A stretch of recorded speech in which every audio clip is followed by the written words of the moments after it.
Olá, eu sou a Arlete, psicopedagoga, e aqui estamos no canal da Mãe Girafa. Observe essa linda camiseta. Obrigada, Babi. Foi um carinho muito especial que recebi dela. Bem, no vídeo anterior, eu vou colocar o link aqui, eu conversei com a Renata Sorvillo a respeito de como é ser mãe de uma criança de 2 anos e 4 meses que ficou muito tempo hospitalizada. Mas, pessoal, eu achei incrível quando a Renata conta no vídeo anterior como que ela prepara a Bia para situações novas na rotina do dia a dia. É muito interessante, não percam esse vídeo. Mas hoje a Renata está aqui conosco para conversarmos sobre a Renata profissional, né? Hoje não é mais a mãe. A mãe ficou em casa. Você sabe o que é terapeuta ocupacional? Então, nos aguarde. A câmera é sua, Rê. Olá, tudo bom, gente? Então, a terapia ocupacional é uma profissão da área da saúde. Nós atendemos em vários locais, como clínica, hospital, escola, asilo, né, entre outros. E também atendemos desde a criança prematura em UTI, neonatal, até o idoso, né, ou em asilo ou no domicílio.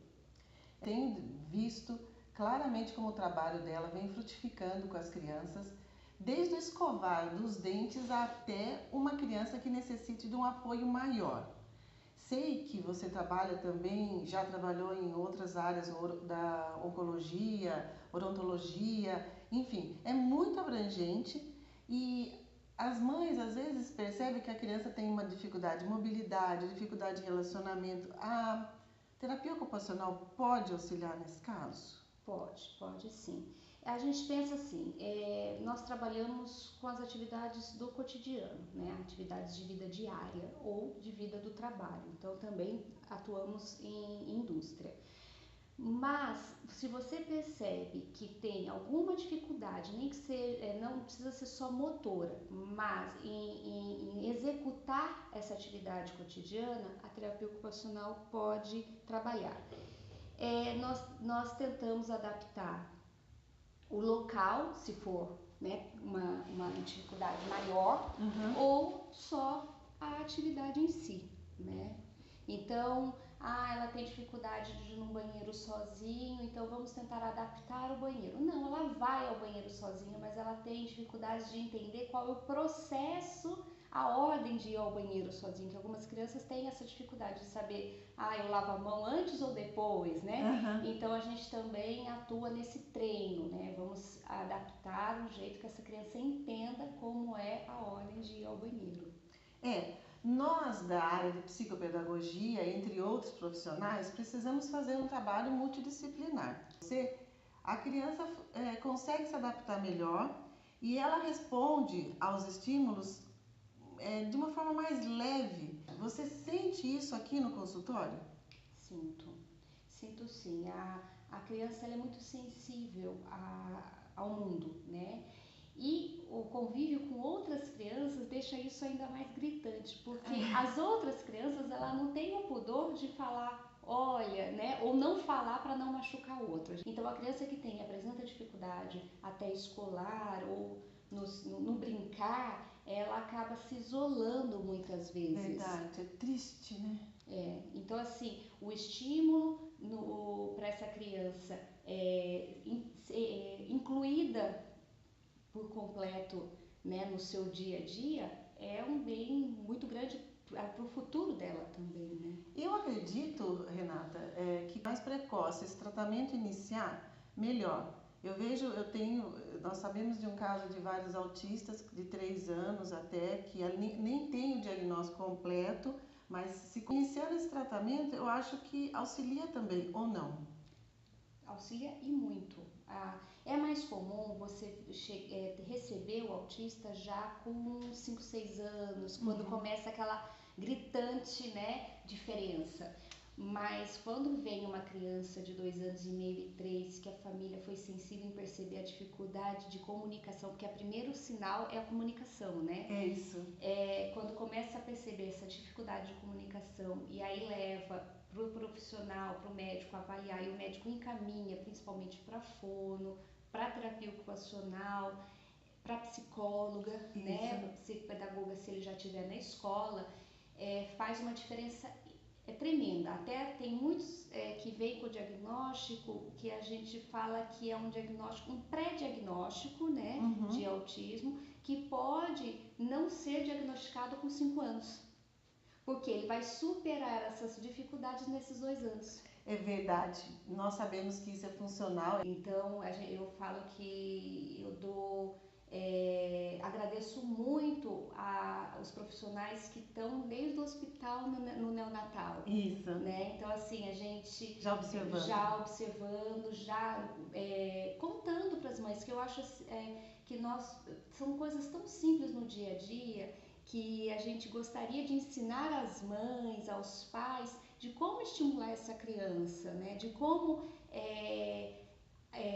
apertar o botãozinho de curiosidade, porque a hora que a criança tiver acionado esse botãozinho de curiosidade, ela vai descobrir um mundo muito fácil e muito gostoso. E eu acredito que também as mães que estão assistindo, os professores, todas as pessoas que estão em volta dessa criança se adaptam melhor. Sim. Porque eu entendo que socialmente é bastante difícil qualquer tipo de dificuldade, não apenas o autista, mas qualquer outra dificuldade. Então, encare essa situação, procure rapidamente um profissional para que você consiga aprender a lidar com a situação. É mais fácil, né? Mais fácil. Encarar a situação de que é uma criança, isso. Ela precisa de amor, ela precisa de atenção e ela tem muitas pessoas que podem ajudar a criança e a família. Então, é importante pensar que da criança existe toda uma família em volta, né? Você tem alguma experiência que você possa contar para quem está nos assistindo, uma experiência prática, para que alguém possa entender como que você atua numa escola junto às crianças? Não, tem sim. Eu vou em escolas onde as crianças apresentam dificuldades de desenvolver as atividades, né, escolares. Muitas vezes, se for motora, o Arlete, a gente acaba adaptando o material.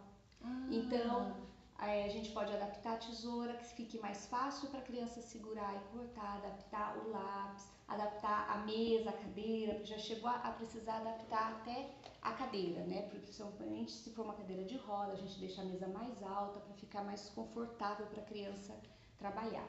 Se for uma dificuldade de desenvolver a atividade, né, entender a atividade, nós desenvolvemos trabalho com os professores para adaptar essa atividade de uma forma que a criança aprenda, porque a gente fala assim, todo mundo aprende, só precisa descobrir qual é o caminho, né? Nossa, você falou tudo. Então, qual é o caminho? Então, muitas crianças que chegam para mim apresentam dificuldades, que a gente fala que é o papel. O problema está sendo o papel. Então, registrar o que ele aprendeu no papel. Então, eu acabo ajudando os professores a desenvolver outras atividades práticas, né? Um jogo ou uma brincadeira, que a sala toda participe, nunca deixa que seja uma atividade, só fulaninho vai fazer essa atividade, só ele é diferente. Não, é uma atividade que todos possam fazer juntos, ou cada um faz a sua, mas todos com a mesma atividade.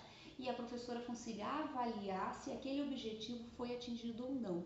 Porque muitas vezes a criança ela não tem a capacidade de registrar no papel, mas ela tem a capacidade de mostrar durante uma brincadeira que ela aprendeu as cores, que ela aprendeu os números, que ela aprendeu as letras, mas no papel ela tem uma dificuldade motora ou intelectual que ela não consiga transmitir.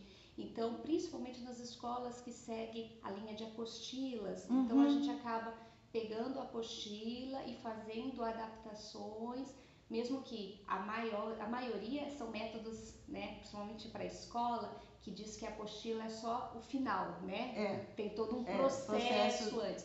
Mas esse final é importante, porque é esse final que vai ser avaliado, esse final que a gente vai saber se a criança conseguiu entender entender todo esse processo. E muitas vezes esse final fica difícil de registrar.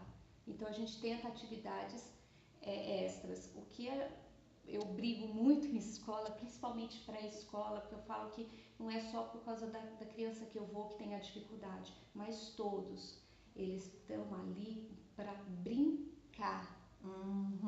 Então a pré-escola, ela está perdendo a função principal, é brincar para aprender, não é só aprender. Ótimo. Tem que brincar. Então eu tento levar quanto mais atividades práticas, né, que movimentam a coordenação motora global, não só a motora fina de pegar um lápis, é o que a gente está batendo aí nessa tecla nas escolas que eu visito. Eu acho super importante, porque essa base que você está citando retorna no meu trabalho. Sim. Porque eu recebo adolescentes que eu percebo que é mecânico a maneira que ele aprende e ele criou uma versão, entre aspas essa palavra, mas às vezes eles verbalizam assim, daquele conteúdo. Eu não sei até quando é pressão da sociedade, quanto é pressão de executar aquele material que os pais adquiriram. Com todo sacrifício, que é sacrifício mesmo. Ou respeitar esse limite das crianças. Se vocês deixarem aqui conosco, no nosso e-mail que eu estou colocando aqui, principalmente da Renata, as suas dúvidas, acreditem, nós poderemos responder. Nós queremos auxiliar as pessoas a esclarecer melhor como o nosso trabalho e a nossa dedicação é possível obter resultados de forma tão rápida como você deseja. E a escola também. Então, estou aguardando todas as dúvidas para a gente estudar junto, porque não somos, Não sabemos tudo, né? Mas quem sabe a gente encontra um caminho. É verdade. Eu adorei estar aqui com você. Eu também gostei muito. Estou à disposição sempre, viu, Arlete? Obrigada. Gente, a Renata é ótima. É uma parceira e tanto. Eu fico feliz de poder apresentá-la para vocês. Obrigada. Obrigada, Arlete. Foi ótimo. Pessoal, aguarde os próximos episódios da Mãe Girafa, que sempre são muito interessantes. Obrigada.